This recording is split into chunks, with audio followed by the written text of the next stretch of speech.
Bienvenidos a Audio Lectura Cristiana. En esta ocasión leeremos Los Pasos de la Declinación Espiritual por William S. Plumer. El peligro de declinación es muy grande. Muchos piensan que no es así. Sus palabras y vidas prueban que consideran un asunto menor ofender a Dios y entristecer su espíritu.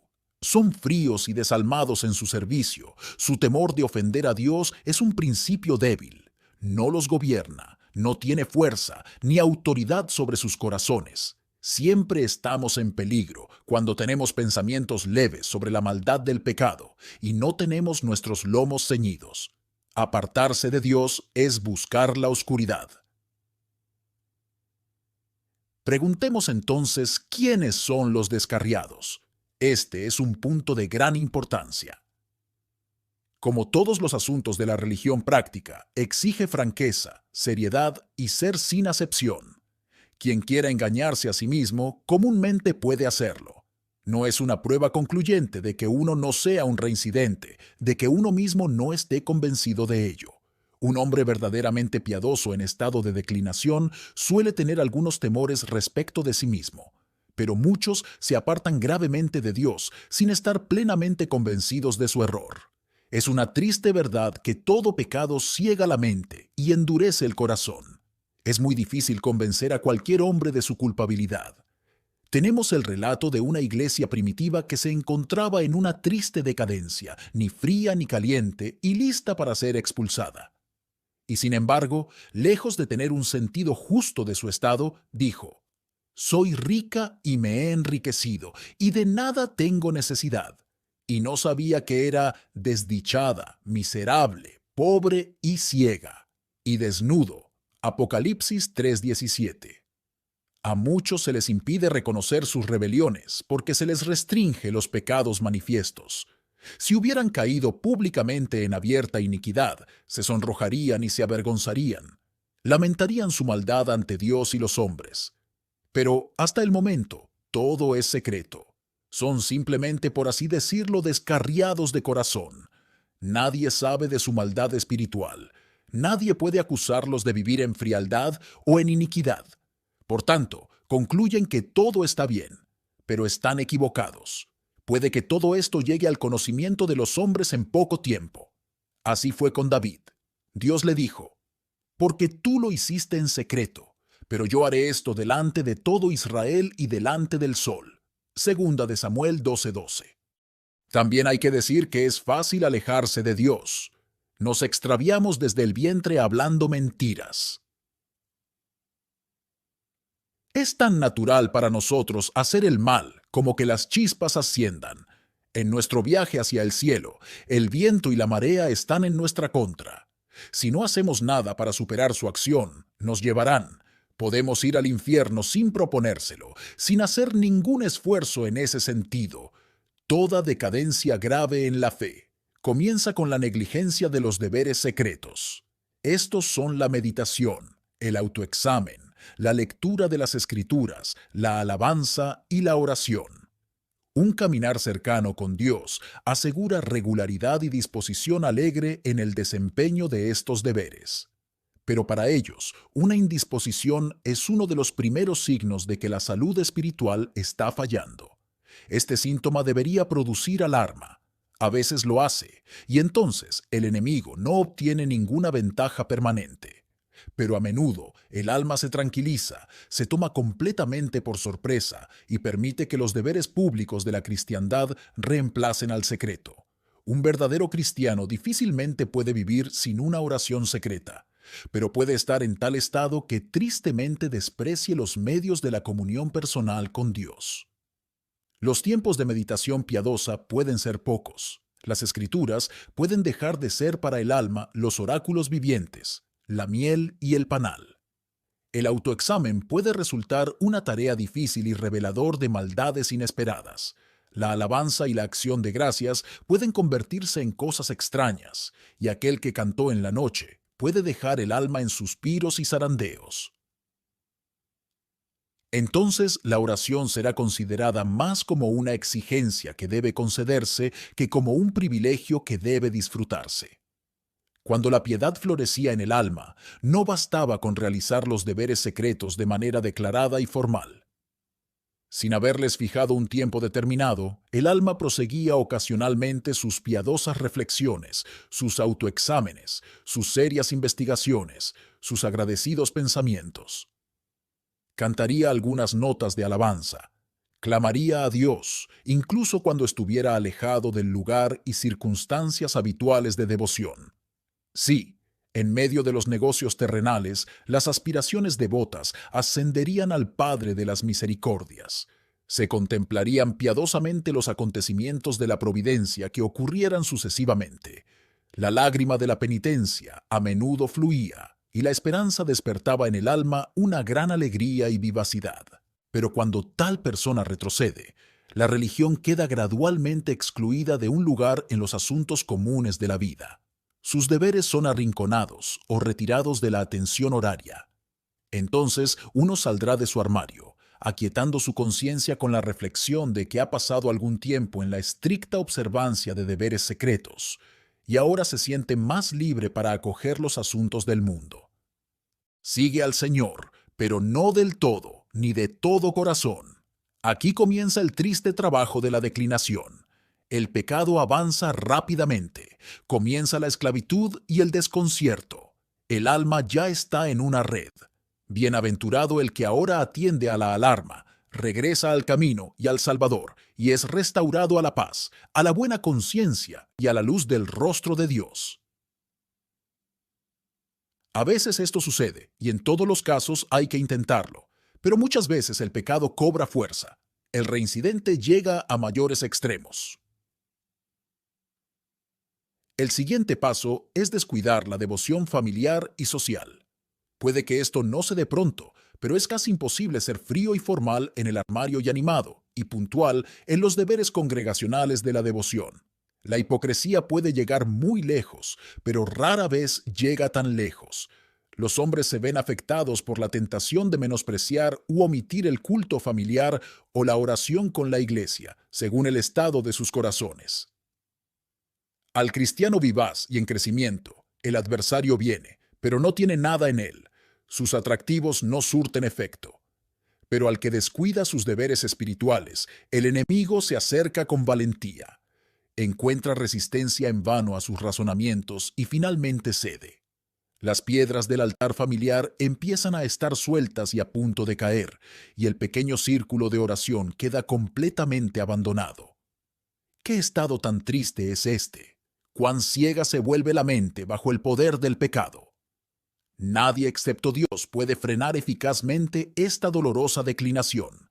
En este estado, al poco tiempo, uno se siente incómodo y culpable. Por lo tanto, para tranquilizar su conciencia y guardar las apariencias consigo mismo, puede ser durante mucho tiempo inusualmente estricto y puntual en algunos de los deberes públicos de la fe. De modo que su asiento rara vez estará vacío en la adoración pública de Dios. Por la misma razón, se volverá muy celoso respecto de algunos de los aspectos externos de la religión, o puede insistir mucho en el sistema de doctrina que ha abrazado, habiendo aprendido el arte de sostener la verdad en forma injusta. O puede hablar de religión experimental, engañándose a sí mismo con la creencia de que si habla sobre el tema, es señal de algún sentimiento correcto. Lamentablemente, ahora está ciego a su propia miseria. Si ha llegado hasta aquí, probablemente no pasará mucho tiempo hasta que sea apartado de la casa de Dios por causas que antes no habrían tenido ningún efecto obstaculizador. Su celo incluso por las formas y lo externo probablemente pronto traicionará debilidad, fiereza o espíritu de contención. Su amor por la verdad será sustituido por un deseo de controversia. La religión práctica y experimental captará muy pocas de sus palabras o pensamientos. Su corazón ha ido tras otras cosas. A veces, incluso, se adquiere la mala costumbre de hablar con fluidez de cosas que no se sienten ni se aman. En este caso, la recuperación es cada vez menos esperable. Toda falta de sinceridad es hostil a nuestra recuperación del lazo del diablo. Su celo incluso por las formas y lo externo probablemente pronto traicionará debilidad, fiereza o espíritu de contención. Su amor por la verdad será sustituido por un deseo de controversia. La religión práctica y experimental captará muy pocas de sus palabras o pensamientos. Su corazón ha ido tras otras cosas. A veces, incluso, se adquiere la mala costumbre de hablar con fluidez de cosas que no se sienten ni se aman. En este caso, la recuperación es cada vez menos esperable. Toda falta de sinceridad es hostil a nuestra recuperación del lazo del diablo. Dando gran valor a cualquier pequeño vestigio de piedad que todavía tenga sobre sí mismo, expresa sorpresa de que otros no tengan sus aparentes virtudes. Se pregunta cómo un cristiano puede actuar de tal o cual manera, mientras él mismo lo hace peor. Su corazón no le lleva instantánea y espontáneamente a ocultar las faltas de los demás. Este espíritu marca también su trato hacia los pecadores. El reproche más que la persuasión, el desprecio más que el afecto, marcan su conducta hacia los que están fuera. Ahora no se puede decir de él que no piensa mal y es bondadoso. Muestra mucho del temperamento de aquellos que hacen de un hombre un delincuente por una palabra. Pronto podrás encontrarlo vanidoso y trivial en sus planes y conversaciones. Prefiere la compañía vana. Selecciona lecturas no rentables. Busca diversión, no ganancias. Hay que encontrar cosas que se adapten a sus gustos. Cuando estaba animado en la religión, su conversación estaba sazonada con sal. Pero ahora, cualquier cosa que no sea la fe congenia con sus sentimientos. En ese tema, es frío.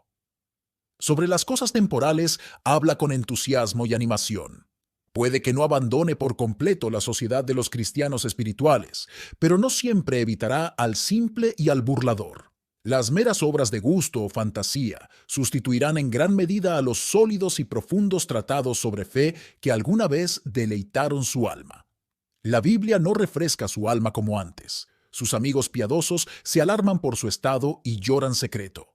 En este estado, a menudo mostrará un doloroso grado de indiferencia hacia el honor de Cristo.